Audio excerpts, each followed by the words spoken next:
Hello, good morning. यावेळी time सांगेन तर सकाळचे 8 वाजलेले आहेत.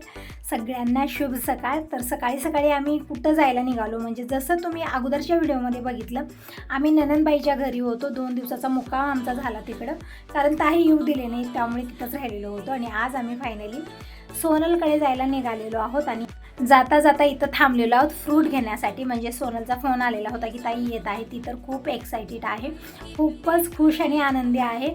माहेरचं कोणी येत आहे ना, खूप आनंद होतो. याचा आनंद इतका असतो की आपण शब्दात सांगू शकत नाही. इतका आनंद होतो आपल्याला. सोनल पण खूपच आनंदी आहे. तर तिला मी विचारलं की तुला खायला काय घेऊन येऊ, तर म्हणत होती आंबे घेऊन ये. आंबे हे तिचे फेवरेट आहेत, तिचेच काय सगळ्यांचे फेवरेट असतात आंबे. आणि आता आंब्याचं सीझन पण आहे. तर 2 किलो आंबे आणि 2 किलो चिकू घेतलेले आहेत. आणि इथं बेकरीमध्ये बिस्किट घेण्यासाठी आम्ही थांबलेलो आहोत. आणि तसं तर 3-4 ठिकाणी आम्हाला जायचं आहे. त्या हिशोबाने इथं 4 पुढे ब्रेड घेतलेले आहेत, बिस्किटचा एक डब्बा घेतलेला आहे छोटा, केकचा एक घेतलेला आहे, म्हणजे सोनलसाठी सगळं घेतलेलं आहे. आणि सगळं घेऊन आम्ही फायनली सोनलच्या घरी येऊन पोहोचलो. तर हेच आहे सोनलचं घर. जास्त व्हिडिओ बनवला नाही, कारण आम्ही सगळेजण बोलण्यामध्ये इतके व्यस्त होतो की व्हिडिओ वगैरे बनवायचा आहे हे लक्षात आलं नाही. थोडंफार व्हिडिओ अजयनं बनवलेला होता, तीच क्लिप मी या व्हिडिओमध्ये ॲड केलेली आहे. तर इकडं बघू शकता सोनलला. तुम्ही विचारतही असता की ते सोनल कशी आहे, कधी आलेली होती. तर सोनल येऊन भरपूर दिवस झालं, आता आम्हीच तिला भेटायला आलेलो आहोत. आणि सोनलला तुम्ही समक्ष डोळ्यानं पहा ती कशी आहे. तर खूप छान आहे सोनल, आणि सोनलच्या घरचे पण खूपच छान आहेत. तर जास्त वेळ मी सोनलपाशी थांबले नव्हते. दुसऱ्या पाहुण्यांकडे जायचं आहे आणि माझ्या आणखीन एका बहिणीकडे जायचं आहे रापक्याला. म्हणजे सोनल आपसुंजात राहते आणि 6व्या नंबरची बहीण ती रापक्यात राहते. तर सोनलच्या घरी चहा नाश्ता झाला आणि तिथून आम्ही गेलेलो होतो आणखीन एका पाहुण्यांच्या घरी. म्हणजे माझ्या ननंदबाईच्या ननंदबाई तिथं राहतात, म्हणजे एकाच गावात माझी बहीण पण राहते आणि माझ्या ननंदबाईची ननंदबाई पण राहते. तर तिकडे गेलेले होते. तर त्या ताईपाशी थोडा वेळ थांबले. तिथं पण नाश्ता वगैरे, म्हणजे तिथं जेवण होतं, म्हणजे प्रसाद बनवलेला होता त्यांनी. तर तिथं आम्ही सगळ्यांनी जेवणच केलेलं आहे. आणि आता तिथून आम्ही आलेलो आहोत इथं शिरूर आनंदपाळ. म्हणजे इथं माझ्या आणखीन एक ननंदबाई राहतात. तुम्ही म्हणाल ताई किती पाहुणे करत आहेत, आता 3-4 दिवस झाले फिरण्यामध्येच आहे मी. तुम्ही जसं बघितलं आता अगोदरचे 2 व्हिडिओ, त्यामध्ये मी पूर्ण ॲड केलेला आहे. नाही बघितलं आताही बघू शकता की मी कुठं गेलेले होते, म्हणजे कुठल्या बहिणीला भेटले, कुठल्या ननंदबाईला भेटले, या सगळ्या क्लिप मी व्हिडिओमध्ये ॲड केलेल्या आहेत. तिकडं ताईपाशी थोडा वेळ आम्ही बसलो आणि ताईनं पोहे बनवलेले होते. तसं तर म्हणत होते स्वयंपाक करते, जेवण करूनच जावा. तर मी म्हणलं आता सगळ्या ठिकाणी आम्ही खातच येत आहोत, तितकं जेवण्याची अपेक्षा पण नाही आहे आणि पाणी पिऊनच पोट भरत आहे, कारण गरमी खूप आहे. अशा भयानक उन्हामध्ये आमचं हिंडणं फिरणं सुरू आहे. तर ताईनं पोहे बनवलेले होते, चहा बनवलेला होता, परत कैऱ्या वगैरे खाण्यासाठी दिलेल्या होत्या. तर सगळ्यांचं खाऊन पिऊन झालं. ताईने इकडं आम्हाला आयर पण केलेला आहे, म्हणजे कुठं जावा तिथं सगळ्या पाहुण्यांनी आम्हाला आयर केलेला आहे, म्हणजे साड्या नेसवलेल्या आहेत.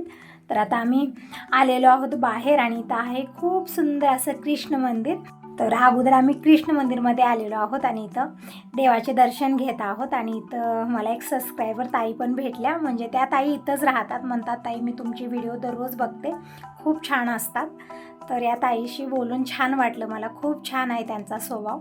तर या ताईंना भेटून बोलून मला खूप छान वाटलं. आणि ही कृष्ण मंदिर बघू शकता, खूपच छान अशी सजावट केलेली आहे आणि खूपच सुंदर असं डेकोरेशन केलेलं आहे. मंदिरात आल्यानंतर मनाला एक वेगळी शांतता आणि प्रसन्नता आहे, खूप छान वाटत होतं. तर ताई इकडे सेल्फी वगैरे घेत आहेत, म्हणजे त्यांना खूप आनंद झाला मला भेटून आणि मला पण त्यांना भेटून खूप खूप आनंद झालेला आहे. तर आम्ही थोडा वेळ आमचं बोलणं वगैरे झालं, थोड्या वेळ आम्ही इथंच बसलेलो होतो, म्हणजे खूप छान वाटत होतं इथं. आणि थोड्या वेळात आम्ही आता जायला निघणार आहोत, म्हणजे रापक्याला जाणार आहोत माझ्या बहिणीकडे. म्हणजे 2-3 वेळा तिचा फोन आला की म्हणत आहे ताई मी आणखीन जेवण केलं नाही, तुझं वेट करत बसले होतं आम्ही सगळेजण, लवकर ये. पण आता अगोदर आम्ही त्या ननंदबाईच्या घरी आलो, आता तिच्याकडे जायला मला वेळ होणार आहे, म्हणजे दुपारचे 3 तरी वाजणार आहेत, कारण ताईपाशीच मला 2-2:30 वाजलेले होते तिथं. तिथूनच थोडंसं लेट निघालो, म्हणजे प्रत्येक ठिकाणी मी फक्त 1-1.5 तासच थांबलो, जास्त वेळ थांबलेलं नाही आहे, कारण एका दिवशी सगळ्या पाहुण्यांना मला भेटायचं होतं म्हणून आम्ही जास्त वेळ थांबलेलं नाही कुठेही. आणि रोहिणीला अगोदरच फोन करून सांगितलेलं होतं की तुम्ही जेवण करा, माझं वेट करत बसू नका, कारण आजच मला सगळ्या पाहुण्यांना भेटून यायचं होतं. त्यामुळे यायला थोडासा मला लेटच झालेला आहे, म्हणजे रोहिणीकडे यायला मला 3-3:30 वाजलेले होते. तर फायनली आम्ही रोहिणीच्या घरी येऊन पोहोचलो. आल्यानंतर अगोदर सगळ्यांची गळाभेट झाली, पाय धुलेले आहेत आणि आल्यानंतर थोडंसं थंड पाणी पिण्यासाठी दिलेलं आहे. तर छान वाटत होतं, म्हणजे कूलर फॅन सगळं ऑन आहे, एकदम सगळेजण बसलेले आहेत. रोहिणीची इकडं ननंदबाई बसलेल्या आहेत आणि म्हणजे डिलिव्हरी झालेली आहे त्यांची, आणि इकडं रोहिणीचे सासरे सासू सगळेजण बोलत बसलेले होते. आणि सचिन आणि इकडं शिवम आणि सानवीला तुम्ही बघू शकता, त्यांची मस्ती सुरू आहे. आणि अगोदरच्या व्हिडिओमध्ये तुम्ही बघितलेलं आहे त्यांना, म्हणजे दिवाळीमध्ये आलेले होते गावाकडे, आणि जेव्हाही माहेरी येतात ना माझ्याकडे येतात, कारण मी आहे वाटत अगोदर तर येतात किंवा जात वेळेस तरी माझ्याकडे भेटूनच जातात. मला छान वाटत असतं, म्हणजे त्या निमित्तानं स्पेशल आपल्यासाठी येणं होत नाही, मी वाटत आहे म्हणून तिकडचेही पाहुणे आणि इकडचे पाहुणे येत असतात आणि छान वाटतं सगळ्यांची भेटून. तर इकडं स्वयंपाक अगोदरच बनवून ठेवलेला आहे रोहिणीनं, आणि सगळे जेवण केलेले आहे. फक्त रोहिणी मात्र जेवण केलेली नाही आहे. म्हणत होती ताई तुझा वेट करत मी थोडंसं भात खाल्लेलं आहे आणि बसलेले आहे. तर म्हटलं आता जेवण करूया सगळेजण. तसं तर मी उपाशी नाही आहे, खात पेतच आलेले आहे, पण माझ्या वेट करत ही उपाशी राहिलेली आहे. आणि सचिन पण आत्ता जेवण केलेत असं म्हणत आहे, म्हणजे सगळेजण वेट करत बसलेले होते. तर मी म्हटलं लेट होणार आहे मला, तुम्ही सगळेजण जेवण करा, माझं वेट करत बसू नका, मग तिला अगोदर सांगितलेलं होतं. तरी पण एक बहिणीचं मन असं असतं ना की ताई आल्यानंतर जेवण करूया, मग ती तशीच बसलेली आहे. तर इकडं दीपक दिनेश अजय सगळेजण अगोदर जेवण केलेले आहेत, आणि आता आम्हीही जेवण करत बसलेलो आहोत इथंच किचनमध्ये, म्हणजे सगळं बाहेरच घेऊन येत होती ही हॉलमध्ये. मी म्हटलं आपण 3 जेवण करणार आहोत, कारण बाकीचे सगळेजण जेवण केलेले आहेत. तर इथंच आता ते उचला आणि ठेवा भरपूर वेळ जातो, त्यामध्ये इथं जेवण करूया आणि थोड्या वेळात मी जायला निघणार आहे. तर रोहिणी म्हणते आल्यासारखंही वाटत नाही ताई, तू आल्याला जातच आहेस, आता काय करणार, एक मजबुरी आहे. तर जेवायला मस्त केलं होतं रोहिणीनं, मस्त अशी मिक्स भाजी होती, शिरा बनवलेला होता, चपाती भात वरण, मस्त जेवण, पोटभर जेवण झालेलं आहे बहिणीच्या घरी. आणि थोडा वेळ पूजा झोपलेली होती निवांत, कारण दिवसभर धावपळ आमची सुरू आहे ना उन्हामध्ये, त्यामुळे थोडंसं कूलरच्या हवेला थंड झोपलेली होती ती. आणि आमची बडबड सुरूच होती, म्हणजे मला काही झोप वगैरे आलेली नाही आहे, कारण आमचं बोलणं, कारण एकतर वेळ कमी आहे आणि त्यामध्ये झोपणं आणि बोलणं कधी करणार. आता आपल्या घरी गेल्यानंतर रेस्ट घ्यायचंच आहे, झोपायचंच आहे. तर म्हटलं थोडा वेळ बोलत बसूया. तर मी सगळ्यांशी बोलत बसलेले होते. आणि रोहिणीच्या सासूंचा स्वभाव खूप छान आहे, खूप छान बोलतात ते. तर सगळ्यांशी बोलत मी बसलेले होते. आणि इकडं रोहिणीच्या ननंदबाई त्या पण खूप छान आहेत स्वभावाला. तर सगळ्यांशी बोलणं वगैरे झालेलं आहे. आणि यामध्ये वेळ कसा गेला अजिबात समजलं नाही, म्हणजे 1-1.5 तास कसा गेला समजलं नाही. आणि इथं बाळ झोळीमध्ये झोपवलेलं आहे, पाळणा पण आहे, पण गरमीच्या हिशोबानं झोळीच ठीक आहे, हवा लागत राहते आणि बाळाला छान वाटतं त्यामध्ये. तर झोपलेलं आहे बाळ, काही उठलेलं नाही आहे. तर त्याला बघून मी आलेले आहे. आणि आता म्हणलं एक फोटो घेऊया सगळ्यासोबत, म्हणजे एक आठवण आपल्या मेमोरीसाठी असतं हे सगळे व्हिडिओ बनवणं किंवा फोटो काढणं. तर म्हणलं एक फोटो घेऊया आपण. आणि रोहिणीच्या दारासमोर बघू शकता किती छान असा व्ह्यू येत आहे, म्हणजे आंब्याची झाडं लावली, त्यांनी भरभरून अशी आंबे लागलेले आहेत, त्यामध्ये नारळाची झाडं लावलेली आहेत, फुलाची झाडं, मोगऱ्याचा वेल, खूप सुंदर असा व्ह्यू येत आहे, खूप छान फ्रेश हवा पण येते. तर इकडं परत एक वेळा, म्हणजे 3 वेळा रोहिणीनं गळाभेट केलेली आहे, म्हणजे 3 वेळा म्हणते ताई आता तू परत कधी येणार, ताई आता तू परत कधी येणार, तिचं सुरू आहे. म्हणजे असंच असतं ना बहिणीचं प्रेम. तर तिच्या डोळ्यातनं अश्रू पण येत होते की ताई आता तू कधी येणार, लवकर येणार नाही, तिचं सुरू होतं.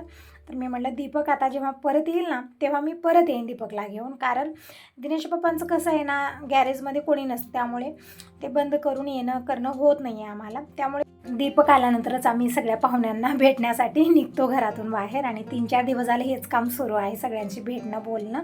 आणि यामध्ये 4-5 दिवस कसे गेले ते पण समजलं नाही.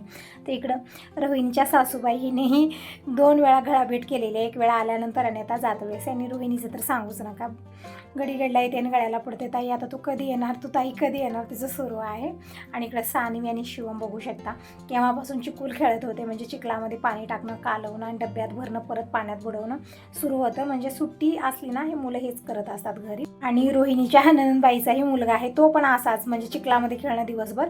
तर या 2-3 मस्ती दिवसभर सुरू असते. रोहिणी तेच म्हणत आहे, यांना सांभाळायचंच मोठं काम आता लागलेलं आहे, मुलं शाळेत गेलं ना तितकं टेन्शन येत नाही. तर सगळ्यांशी सांगून भेटून बोलून मी आता आलेली आहे. फायनली आम्ही घरी आलो. आल्यानंतर इथं जे आयर केलेला होता पाहुण्यांनी ते सगळा काढलेला आहे, पूजाला पण केलेलं आहे, मला पण केलेलं आहे. आणि पूजा पण आज जाणार होती, पण यायला मला थोडासा लेट झालेला आहे, म्हणजे टाईम सांगितलं तर 7-7:30 वाजलेले आहेत. तर एस टी गेलेली आहे गावाकडची, 6 वाजताची एस टी आहे, थोडासा लेट झालेला आहे. तर मला पूजाला सकाळी जातो लवकर, कारण तिकडं पण कामं असतात. आणि 3-4 दिवस झाला आम्ही बाहेरच आहोत. आणि पूजाच्या घरी म्हैस पण आहे, तर चारा पाणी सगळं करायचं असतं त्या म्हशीला, एकतर उन्हाळा आहे. आणि दिराला पण लवकर घरी येणं होत नाही, तिथं पण गॅरेज दुकानातली कामं हे ते असतात. पूजा तेच म्हणत आहे की मी जाते आता, पण कसं जाणार, तर एस टी गेलेली आहे. मी म्हटलं सकाळी जा. तर इकडे पिशवी सगळी काढलेली आहे. आम्ही सगळा आयर घडी करून ठेवला. जेही कपडे होते आमचे कपडे तर इतके झालेले आहेत ना, बकेट भरून ठेवलं मी. 3-4 दिवस झाले कपडे फक्त घालण्याचं काम आम्ही करत होतो, पण धुण्याचं काही झालं नाही. आता आज ते कपडे वगैरे धुवून आज पूर्ण दिवस त्यामध्ये जाणार आहे. तर असो कालचा दिवस असा गेला आणि सकाळची वेळ आहे. सगळ्यांना गुड मॉर्निंग, श्री स्वामी समर्थ. तर इकडे सगळ्यांसाठी चहा बनलेला आहे. तर अगोदर या दोघांना मी चहा दिलं, कारण सकाळी सकाळी यांना घाई गडबड खूप असते आणि जी बाकीची कामं आहे ती दिवसभर होत राहणार आहे. त्यांनी स्वयंपाकी मला थोडंसं लवकरच करायचं आहे. तसं तर 3-4 दिवस झाले मी घरी नव्हते, त्यामुळे घरची अवस्था अशी झालेली आहे ना, बघावं तिकडे धुरोळा आणि कचरा आणि वचरा सगळंच पसारा सगळा जिथल्या तिथं पडलेला आहे. तर आता सगळं आज दिवसभरात मी काढणार आहे. तर झालेल्यांना चावी भेटत नव्हती, म्हणजे कुठं ठेवलेत काय माहिती. मी हे सगळ्या चाव्या काढून दाखवल्या, तर तिथं चावी भेटलेली आहे, म्हणजे गॅरेजची. परत मंदिरात जातात अंबाबाईच्या फुलाचा हार घेऊन, तर ते मंदिराची चावी त्यांना भेटत नव्हती, तर ते शोधून दिले, यांचं आवरून दिलं. आणि कार पण इथंच ठेवलेली आहे काल आणून. तर जात आहेत आता सगळेजण. आणि पूजा पण थोड्या वेळा जायला निघणार आहे. पूजाला म्हणलं अगोदर आंघोळ वगैरे कर. माझी आंघोळ झालेली आहे लवकर, कारण सगळी कामं मी आवरलेली आहे. आंघोळ झालेली आहे, चहापाणी झालेलं आहे सगळ्यांचं. आता टाईम सांगितलं सकाळचे 6:30 वाजलेले. त्यांनी 7 वाजता एसटी आहे डायरेक्ट गावाकडे इथून. तर दीपकला मी फोन लावलेला होता की काकीला नेऊन सोड, आणि माझी बाहेरची कामं राहिलेली होती, जसं की सगळं झाडणं वगैरे झालेले, फक्त सगळ्या झाडांना पाणी देणं, अंगणात पाणी शिंपणं, रांगोळी काढणं, ही सगळी कामं राहिलेली होती. तर अगोदर मी सगळ्या झाडांना पाणी देते आणि हे पण गेलेले आहेत आता. तर इकडं अंगणातही पाणी शिंपत आहे आणि जे समोर झाडं लावली आहेत ना त्या झाडांना पण पाणी देत आहे मी. सकाळी सकाळीची सगळी कामं होतात, नंतर वेळ पण नसतो आणि ठीक पण वाटत नाही की उन्हामध्ये म्हणजे जास्त कडक ऊन झालं आणि झाडांना पाणी दिल्यानंतर झाडं हडकून जातात, त्यामुळे म्हणजे थंड गरमीमुळे होत असेल तसं. सकाळी सकाळी एक वेळा पाणी देते आणि इव्हनिंगला एक वेळा मी पाणी देत असतो. तर इकडं वायपर करून घेत आहे मी आणि रांगोळी काढून घेते, म्हणजे बाहेरची कामं झाली ना मग मी स्वयंपाक करून घेते पटकन. आणि आज कपड्याचा असा झालेला आहे ना, इतके कपडे झालेत ना, 2-3 बकेट कपडे भरलेले आहेत. तितके कपडे धुवायला आरामात मला 2 तास तरी लागणार आहेत. कपडे मी मशीनला लावत नाही आणि ते कपडे असे आहेत ना, नवीन आहेत, कलरफुल कपडे आहेत, त्यामुळे मशीनला लावायला जमणार नाही आहे. सगळे कपडे हातानं धुवायचे. तर थोडंसं लवकर मी स्वयंपाक करून घेते. टाईम बघू शकता तुम्ही, 6-6:30 वाजलेले आहेत आणि पूजा इकडे रेडी झालेली आहे. तर आता म्हणत आहे ताई मी आता जाते घराकडे, पण सगळी कामं तशीच, म्हणजे 2-4 दिवस काय, एक दिवसही आपण कुठंतरी गेलो ना, घरची अवस्था अशी होती की असं वाटतं किती दिवस आपण घरात नाही आहे. तर म्हणलं ठीक आहे तू पण जा आणि मला दिवसभर ही कामं आवरायची आहेत. तर इकडे मी हांडा लावलेला आहे, म्हणजे आता बोर चालू आहे, तर म्हणलं अगोदर हांडे भरून घेऊया. देव पण असे झालेले आहेत ना, म्हणजे देवांना पण आज जरा पितांबरी वगैरे किंवा भैया पावडर लावून घासून स्नान घालणार आहे. तर देवपूजेला मला थोडासा वेळ जास्त लागणार आहे, कारण 3-4 दिवस झाले दिनेशच्या पप्पांनी पूजा केलेली आहे, फक्त देवांना पाण्यातनं काढायचं आणि ठेवायचं इतकंच काम झालेलं आहे. तर इकडं भांडीची रात्री घासून ठेवलेले ते सगळे मी रॅकला लावत आहे. आणि पूजाला म्हणलं जेवण करून जा, तर नग म्हणत आहे फक्त चहा बनवून दे. म्हणजे आता टाईम पण तितकं झालेलं नाही, म्हणजे इतक्या लवकर आपल्याला जेवण करून सवय पण नसते. पूजा तेच म्हणते इतक्या लवकर जेवण काय सवय नाही, आणि दूध पण नाही, म्हणजे 2 दिवस दूध बंदच होतं, आणलेलं नाही इथे. तर इकडं सगळ्यांसाठी डिकाशन चहा बनलेला आहे. तर या तुम्ही चहा घ्यायला, आणि व्हिडिओ आवडला तर लाईक जरूर करा. Bye bye, take care.